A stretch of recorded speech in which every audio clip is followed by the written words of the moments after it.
প্রিয় এলাকাবাসী, আসসালামু আলাইকুম। বিশ্ব ইজতেমা, বিশ্ব ইজতেমা, বিশ্ব ইজতেমা।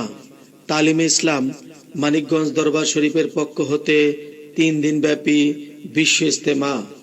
স্থান পটলবিল, সিদ্দিকনগর, মানিকগঞ্জ দরবার শরীফ। তারিখ 25, 26 ও 27 ডিসেম্বর, রোজ বুধ, বৃহস্পতি ও শুক্রবার। 28 ডিসেম্বর রোজ শনিবার সকালে আখিরি মোনাজাত অনুষ্ঠিত হবে। এই বিশ্ব ইজতেমা আত্মশুদ্ধির বিশ্ব ইজতেমা।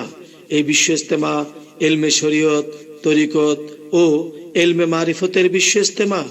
এই বিশ্ব ইজতেমা আধ্যাত্মিক মহাসাধনার মাধ্যমে আত্মিক উন্নতি ও বিশ্ব শান্তি প্রতিষ্ঠা করাই এই বিশ্ব ইজতেমার মূল লক্ষ্য। উক্ত বিশ্ব ইজতেমায় দোয়া ও মোনাজাত পরিচালনা করবেন বিশিষ্ট ইসলামী গবেষক, দার্শনিক, অন্যতম চিকিৎসা বিজ্ঞানী ও গবেষক আলহাজ হজরত মাওলানা মুফতি ডক্টর মোহাম্মদ মুনজুল ইসলাম সিদ্দিকী সাহেব, শায়েখ তালিমে ইসলাম, মানিকগঞ্জ, বাংলাদেশ। উক্ত বিশ্ব ইজতেমায় আপনারা সকলেই আমন্ত্রিত।